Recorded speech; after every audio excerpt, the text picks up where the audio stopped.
The disciplines that are essential in the Spiritual Aspirant, Part 2. Sri Muruganar, translated and presented by Robert Butler.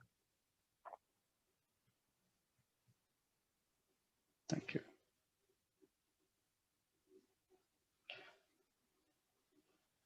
Om Namo Bhagavate Sri Ramana.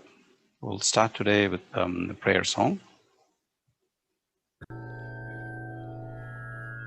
Paralambamura paripakuvarukku oralambanamana ulattuliyagai paralambamura paripakuvarukku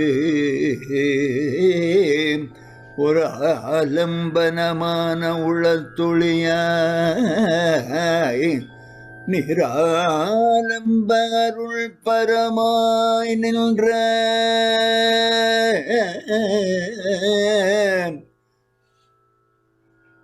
ஒரு ஆலம்பனமான உளத்துளியாய் நிராலம்ப அருள் பரமாய் நின்ற நின்கராலம்பம் எனக்கருள் அங்கணனே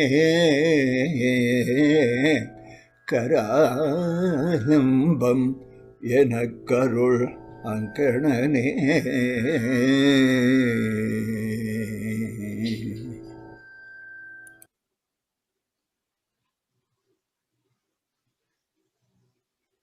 Fair-eyed one, you who shine within the heart as the supreme refuge, the light that gives sanctuary to those of deep spiritual maturity, may you in grace grant me the support of your divine hand that without any support of its own fills infinity with its compassion.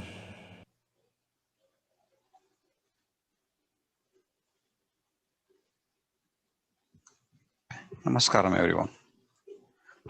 So we'll get started with the next 4 disciplines. So last session we looked at the disciplines we call neṟis, the neṟis from the 1 through 4. So today we'll start with neṟi 5.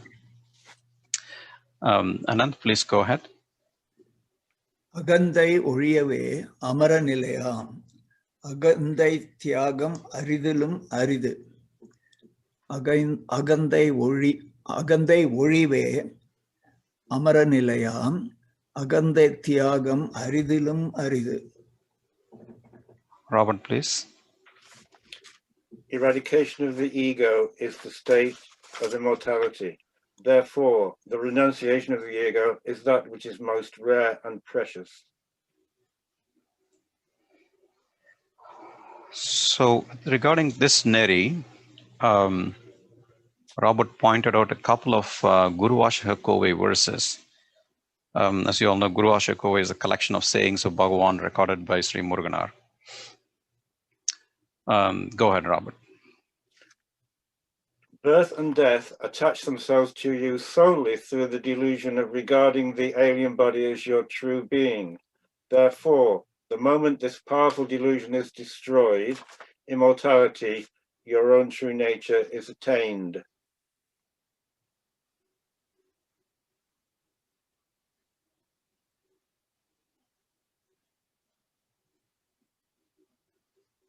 Okay. Death is nothing other than the delusion that rises by taking the alien body as I. Immortality is nothing other than the bliss of the self, the distinction-free consciousness that merges with you when the ego, that delusion, dies. Okay. Do you have any further comments on this neṟi, Robert? Yeah, I'm looking at my own translation. I use the word eradication, which could be confusing because eradication could indicate the state of being eradicated or the act of eradicating.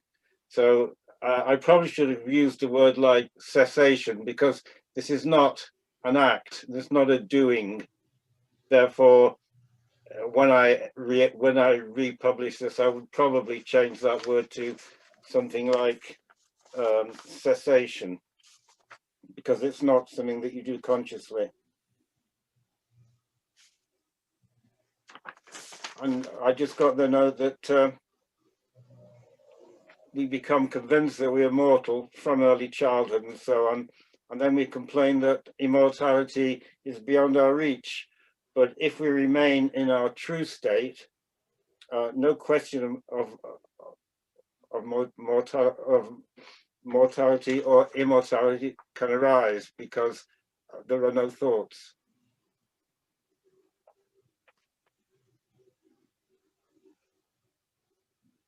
And just one other thing on that, I was reading Bhagavan the other day and came across this about, the ego can't kill itself.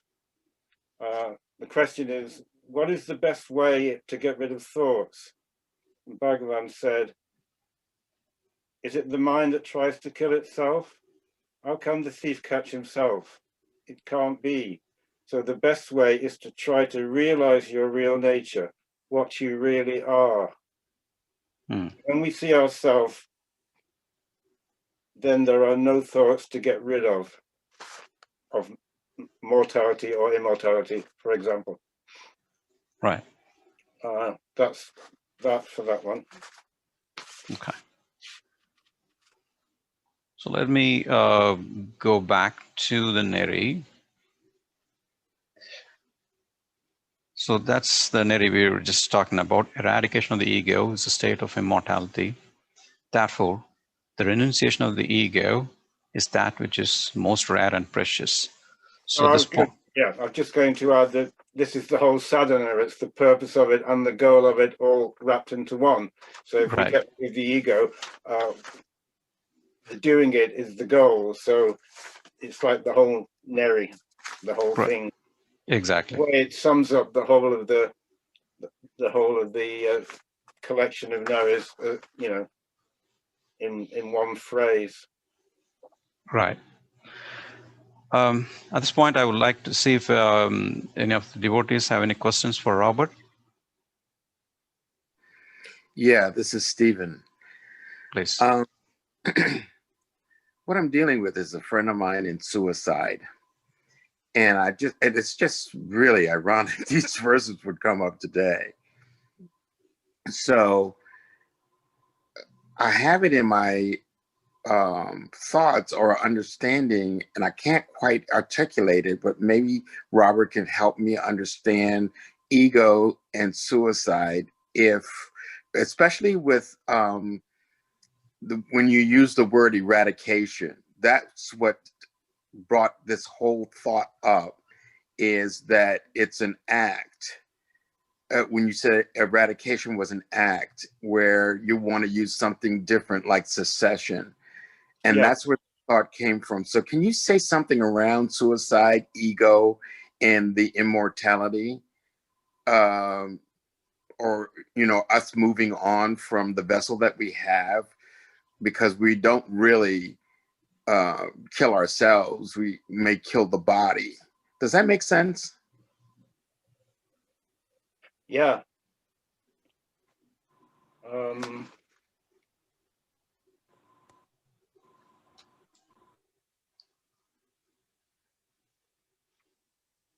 We can only really work with what we've got, and I can't put myself in the position of your suicidal friend, and neither can you. So the way we can help them is to focus our attention inwards on our own being, so that we allow that person the space. We don't know what their path is or how they're going to work it out. We can only, by working on ourselves in their presence, we can convey some of the peace that we are feeling through. Obviously, the person is having a difficult embodiment. You can't go out there, you can't change anything at all about it other than working on yourself, being in your presence, maintaining the awareness of your being. Yes, it's not an eradication, it's a cessation. It's dwelling on your sense of being, so that you don't think anything. You just sit with your friend and you just be. Does that make any sense? Oh yeah, I understand it, and that's the part I'm not struggling with, because he's already gone, and I didn't say that part. I'm sorry. So there's nothing to do or be for him because he's already gone. But in your response about should I be with someone who is in that thought, what you said was so appropriate, and and that's where I am for that. It's really understanding from the after the fact. There's some sort of judgment on my side, or something in my ego is saying something about that I'm really not. I just think you have to be strong, and you have to deny those thoughts. Not deny them. You have to let them be, but you have to see that there is something there that is observing that negative thought coming up. And then something says, no, I don't want that thought. But there's something that says, no, I don't. So you just keep stepping back away from this mental activity until eventually you just see these thoughts arising, because they will arise. They arise for everybody. Yeah. And you don't have to identify with them, do you? No, I don't identify with that. And let me be more distinctive. What I'm wrestling with is understanding the ego's relationship with suicide, not for myself, but for my understanding in the context of what we're up to in self, self-attention and getting to our own place of self-awareness. I'm looking at this from a place of, so something in there, an ego had him commit suicide, and I don't understand that relationship. Not for me personally in dealing with it. It's really understanding, okay, this is a vessel that we're in, and who we are, or who am I, is the vessel. So in the self-awareness, and we move on to our next vessel, and our next vessel, that is the part that I'm trying to understand, is rather than the body dying naturally and the spirit moving on, this person decide to kill his body, and his spirit still moves on. So what I don't understand is it okay, or is this an ego thing that has people kill themselves? I think it's a wrong it's a wrong emphasis. They still identify with the ego. If you really are frustrated with life, and if you don't want similar experiences, the best way is to abide in yourself and prevent further births. And that's, people don't understand it. Egocide is better than suicide, bodily suicide. And people don't get it. And it's because the concept simply, your friend probably was aware of it. If he was aware of all the knowledge that you have, he probably wouldn't have done that. And that's my take on it. Say that again about the ego side. That was great. Well, ego side is a better solution than suicide, bodily suicide. Because when you ego side, meaning when you kill the ego, you're done with further births and deaths. That's the best way to deal with it. So, sorry, go ahead. No, that really, really encapsulated my answer there. And what Rob had to say was also valuable to set me up to hear what you just said. Right. Thank you. Thank you. So if we look at the Neṟi again, it's the eradication of the ego that's going to give you that immortal state, meaning release you from further births. So if your friend were to be here in body right now, and if he was frustrated with his life, that would be your advice for him. Yeah. Yeah. That's awesome. Thank you. Thank you. So, thank you. And then now we'll go on to the next neṟi. Anand, please. சாதுக்கள் பிக்ஷைக்காகவன்றி அறிந்தோர் வீடுகளுக்கு அடிக்கடி செல்லுதலும் அதனிலும் அங்கே தங்கி அவர்களோடு கூடி குலாவிலும் அறவே கூடாது, அறவே அடாது. I'll read it again. சாதுக்கள் பிக்ஷைக்காக அன்றி அறிந்தோர் வீடுகளுக்கு அடிக்கடி செல்லுதலும் அதனிலும் அங்கே தங்கி அவர்களோடு கூடி குலாவிலும் அறவே அடாது. Thank you. Robert, please. Other than for the obtaining of alms, it is quite inappropriate for sadhus to pay regular visits to the houses of their acquaintances, and even less appropriate for them to remain there, associating with them in a convivial fashion. So neṟi 6 goes along with neṟi 8. So we'll go ahead and read neṟi 8. I'm sorry, neṟi 7. So we'll go read the next neṟi also before going to discussion. Anand, please. Yeah. Talkie, சினிமா முதலிய விடயங்களில் சாதுக்கள் காணப்படுவது அறிஞரால் அருவருக்கத்தக்க அவமானகரமாம். I'll read it again. Talkie, சினிமா முதலிய விடங்களில் சாதுக்கள் காணப்படுவது அறிஞரால் அருவருக்கத்தக்க அவமானகரமாம். Robert, please. For sadhus to be seen in such places as the talkies or the cinema is the kind of shameful sight that will be viewed with disgust by the wise. Sounds very like Muruganar.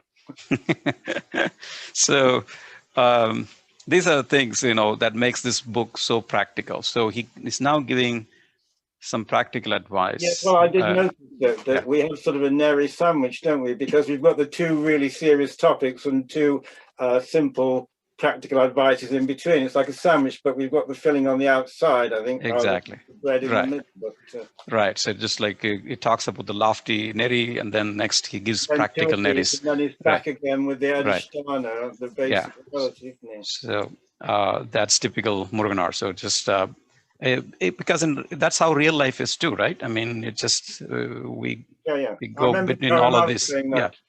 In her Jayanti presentation, right. These simple advices are things that we often want to hear. Right. Because people don't say them. Exactly. So now for these two neṟis, I will. So Robert sent me an email commenting on this. I'll let him read it. Please go ahead. Well, of course, we don't have the equivalent of sadhus in the West. We have ordained ministers, monks, nuns, and so on, who would not normally behave in the manner described. However, people in general who are serious about their sadhana might consider avoiding the sort of company or activities that are likely to be detrimental to it. I would say, in addition to that,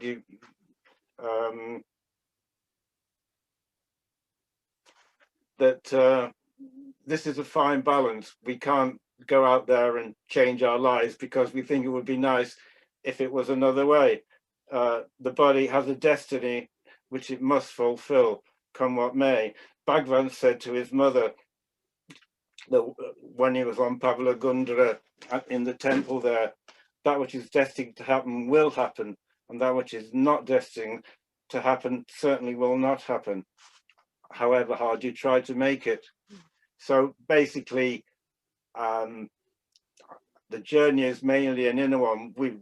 In general, we should avoid things which are obviously harmful to our sadhana, but we shouldn't try to mold our lives. I remember I arrived in Tirunamalai in 1980, and I immediately grasped what Bhagavan was telling me, and I wanted to stay there, forever, or blah blah blah, peace.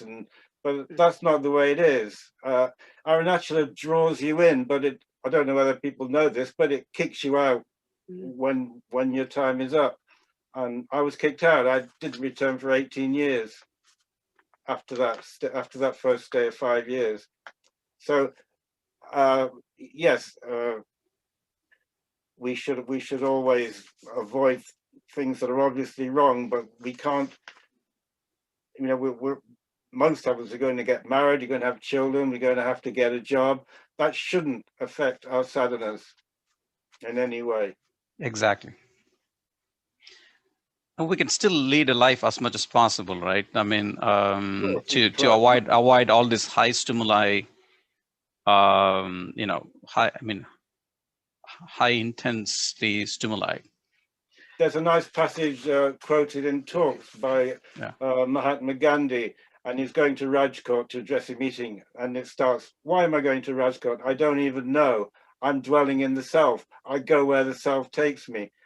He didn't, you know, he couldn't even say, he didn't have a conscious intention to go to Rajkot and address a meeting and fire up the locals. No, that's not the way it is.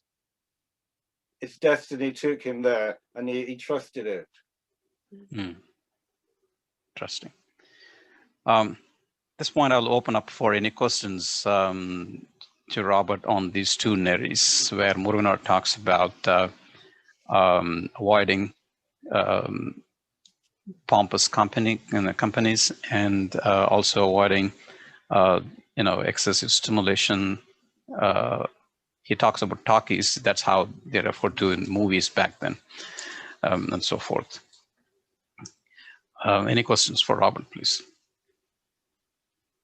Yeah, may I ask a question? Sure, Umberto.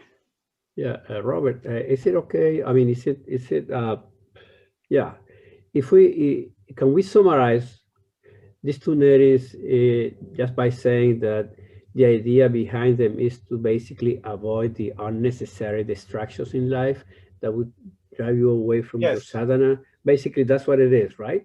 If it is unnecessary, then you just don't do it. But if life takes you there because of children and things like this, well, you have to. Oh, okay.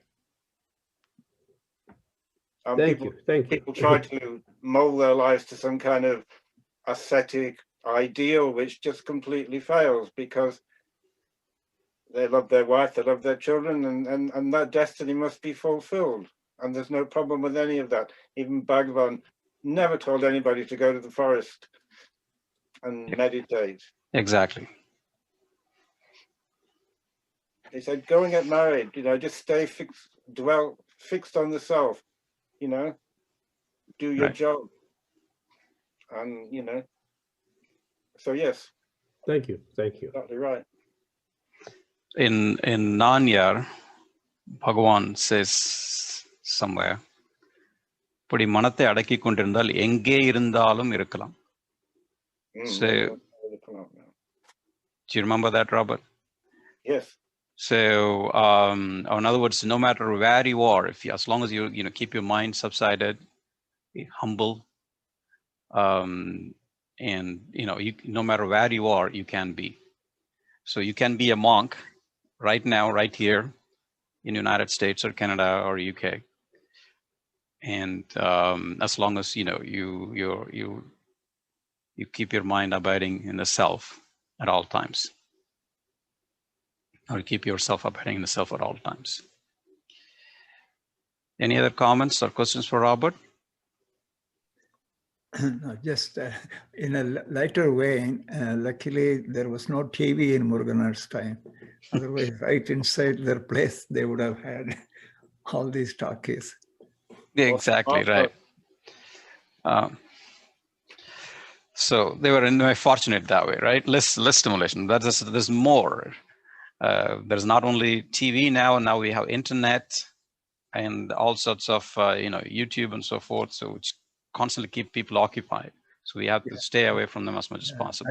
I brought it up mainly because as today's sadhakas, we have to be careful about that too.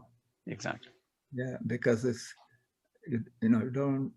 I cannot claim I am a sadhu, but if I want to be a sadhaka, then any distraction, including all these external attractions, they would be detrimental. Exactly.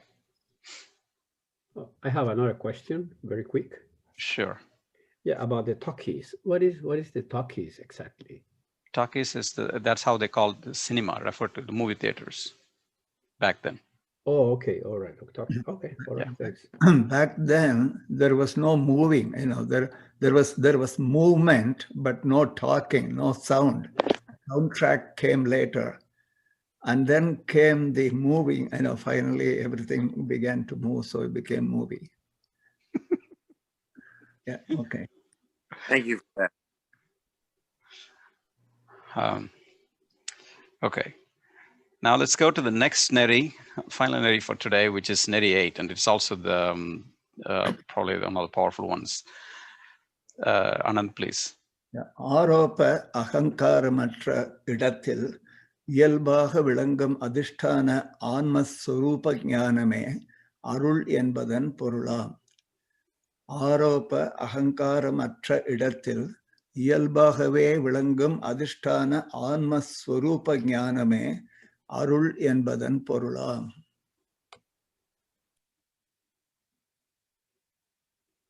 Robert, please. Yeah. Awareness of oneself, one's real nature, which is the foundation, adhiṣṭhāna, that shines naturally in the place where the superimposed ego is eradicated, alone is the meaning of what is called grace. Yeah.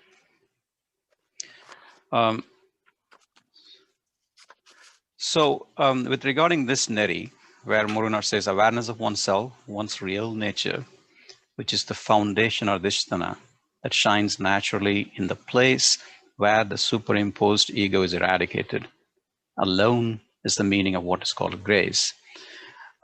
Robert pointed out two key words to me, actually three key words. One is adhiṣṭhāna. And Robert pulls this meaning for the word adhiṣṭhāna as meaning base, or abode, seat, foundation. Basically, it is that upon which something else rests or stands. Another phrase that he pointed out was superimposed. Aropa means superimposed. So it basically means an erroneous attribution to an object of a quality or property that belongs to another. Tamil lexicon. It is the error in which we, the infinite self, perceive ourselves as a finite jiva, the individual. So regarding this, Robert also brought up a verse from a work called Olival Vodukam. I'll let Robert read it, please. If the worldly bond falls away, the jiva will automatically come to rest in the Lord, just as someone swinging on a swing will come to rest on the ground if the rope breaks. Verse 349 of Tirukkural speaks of the ending of birth upon the cutting off of the attachments created by desire. So that leads into the Kural. Yeah. One of the main reasons for the attachment is right. Before we jump into the Kural, you explain the Olival Vodukam verse, that analogy. Yes. And can you explain that, please? Yes. In this comparison, the individual self, jiva, pasu, is compared to someone swinging on a swing. The ropes supporting it are the worldly bonds, pasam, consisting of the mind and senses, and the solid earth is pati, shivam, the self, or God in Christian terms. Mm-hmm. As long as these ropes are in place, the jiva will swing endlessly backwards and forwards, oscillating between desire and fear, attraction and revulsion. However, if the ropes are cut away, it will come to rest on the solid ground of the self. So, right. A few years ago, when we had young grandchildren, we used to take them to the swings all the time, and they loved going backwards and forwards. And it's fun in a way, isn't it? But imagine you're on the swing for an hour, a day, a year, a lifetime, 10 lives. You'd soon get tired of the swing. being drawn towards objects, and then, no, I don't like that, and going towards others. It's a permanent oscillation. But once that desire is ended, and you don't end it by saying, "Oh, I don't want that." You end it by turning inwards and dwelling on the self and realizing that the desires are, in the end, illusory. Then all that ends, and you just drop down onto the ground, your own being. So that's the reason I quoted this, to sort of flesh out the meaning of that word adhiṣṭhāna that was in the verse. Right.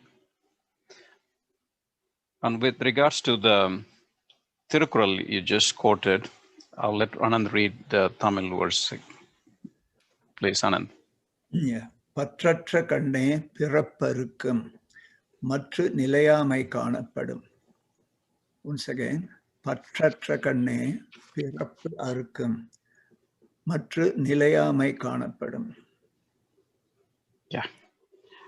Robert? If we cut away attachments from birth, we will be freed. Otherwise, impermanence alone shall we perceive.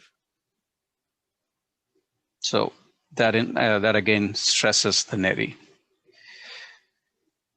Yes, because it's the second part of the Orivalolikam verse points out that the reason for this continued oscillation is the attraction, the desire to grasp at illusory objects. If we realize the objects are like a mirage, when we're in the desert and we're thirsty, we can see the mirage, but we don't go there because we know it's a mirage. So the mirage will always be there, but we give up the desire to take any water from it because there isn't any. There's no food in it, no sustenance in those empty appearances. Right. And going back to the neṟi, Robert pointed out another key word, and that is grace. So with regards to this, Robert pointed out this talk from Talks with Ramana Maharshi, number 496. Could you please go ahead and read it, please, Robert, and explain? Inasmuch as you, being a man, now understand that there is a higher power guiding you, it is due to grace. Grace is within you. And I can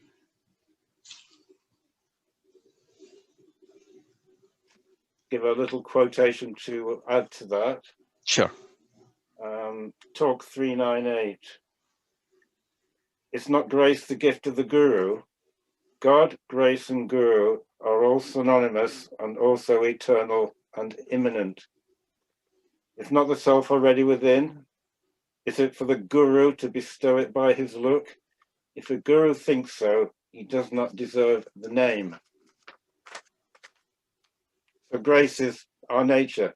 It's really, grace is the self in action, really. The self bringing us back to ourself. It's no different from our own self. I like that. Self pulling you, basically. Yes. Right. Thank you. Any questions to Robert on this neṟi? I have one, basically, forgive my ignorance. Where are these talks from? The 496 and the other one you said? Oh, that Talks with Ramana Maharshi. These two books, which are both kind of synonymous. Yeah. Most people that follow Ramana's teachings know about talks, but they don't necessarily know about conscious immortality.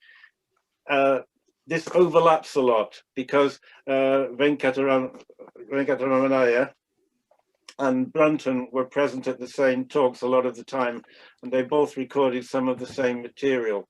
And this is Brunton's version, and this is Venkataramaya, who became Ramana. I can't remember his sadhu name now, but yeah, all the quotations are from these two. And then Orivalolikam, again, is a different book. This is a very useful book because it's one of the few spiritual books which actually give you practical illustrations of how you could apply some of these things to yourself, which it does to me anyway. Just the analogy, if I imagine the swing and imagine the ropes, it all forces home, you know, the meaning, the practical force of, you know, of the teaching. So I've always found that a very useful book as well. Right. But we can give people details of anything that and where to get them. Yeah. When we can.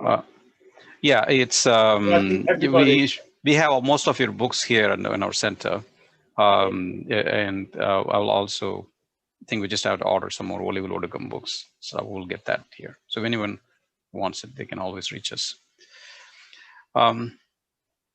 Any other questions or comments regarding Neṟi 8?